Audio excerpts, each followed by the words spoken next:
Masuknya Jenderal Purnajamari Caniago sebagai Menteri Koordinator Politik dan Keamanan Menko Polkam dalam kabinet terbaru Presiden Prabowo Subianto, hasil dari perombakan atau reshuffle ketiga Kabinet Merah Putih, menambah daftar panjang jenderal yang dahulu kini bergabung dalam lingkaran dekat kekuasaan.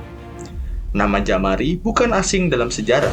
Ia tercatat sebagai salah satu anggota Dewan Kehormatan Perwira DKP 1998 bersama Jenderal Subagio Hadisiswoyo, Letjen Fakhrul Razi, Letjen Susilo Bambang Yudhoyono, Letjen Agung Gumelar, Letjen Yusuf Kartanegara, dan Letjen Ari J. Kumaat. DKP lah yang kala itu memberi rekomendasi pemberhentian terhadap Prabowo dari jabatan militer di tengah gejolak politik reformasi. Dulu, 27 tahun lalu, yaitu Agustus 1998, hubungan itu terjalin dalam nuansa konfrontatif. Prabowo di satu sisi, para jenderal DKP di sisi lain, berseberangan. Kini, September 2025, setelah hampir 3 dekade, mereka berdiri berhadapan dalam tekad mengelola negara bersama-sama dari pusat kekuasaan sipil. Pandangan sinis dengan cepat menyebut ini sebagai bagi-bagi kekuasaan, tetapi ada pula tafsir lain yang lebih konstruktif. Konsolidasi elit yang justru menenteramkan negeri dari rivalitas menuju akomodasi.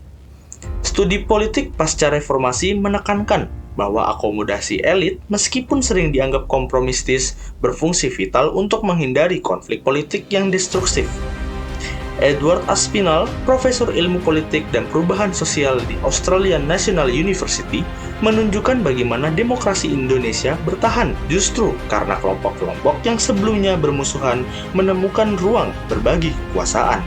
Rivalitas yang tak tersalurkan dalam institusi formal bisa memicu fragmentasi, bahkan kekerasan.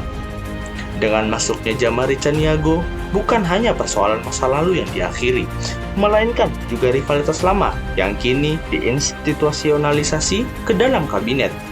Konflik yang dulu diputuskan di meja DKP kini menemukan jalurnya dalam mekanisme pemerintahan sipil. Ini adalah bentuk normalisasi politik, di mana pertarungan elit bergeser dari jalanan dan barak militer ke meja rapat kabinet. Dalam pada itu, perombakan kabinet terbaru pada Rabu 17 September 2025 kemarin lagi-lagi tidak bisa dibaca sebagai pembersihan orang-orang Jokowi. Lebih tepat jika disebut sebagai langkah pragmatis Prabowo untuk menjaga stabilitas politik demi menenangkan pasar dan menegakkan akuntabilitas. Tepatnya, Presiden Prabowo mempertahankan orang-orang yang masih dibutuhkan, memindahkan yang perlu reposisi, dan mencopot mereka yang bermasalah. Pada pelantikan Kabinet Merah Putih 21 Oktober 2024 lalu, ada 17 nama Menteri Jokowi yang dipakai lagi oleh Prabowo. Dari 17 nama itu, ditemukan 12 menteri yang menduduki jabatan lamanya. Dari 17 nama itu, hanya 2 nama yang tak lagi bersama kini. Menteri Keuangan Dr. Sri Mulyani yang mengundurkan diri dan Menkop Budi Aris Setiadi yang digantikan Ferry Yuliantono. Sedangkan nama-nama lainnya masih bertahan. Lihat saja, Kapolri Jenderal Listio Sigit Prabowo tetap menakodai Polri. Padahal, Kapolri lah yang paling mudah diganti jika ingin ada pembersihan orang Jokowi, mengingat sorotan publik atas kinerja polisi selama ini. Demikian juga dengan Mendagri Tito Karnaviawan. Nama Tito nyaris tak tersentuh. Ia tetap memainkan peran strategis dalam urusan tata kelola pemerintahan. Padahal, rekam jejaknya jelas berakar pada era Jokowi.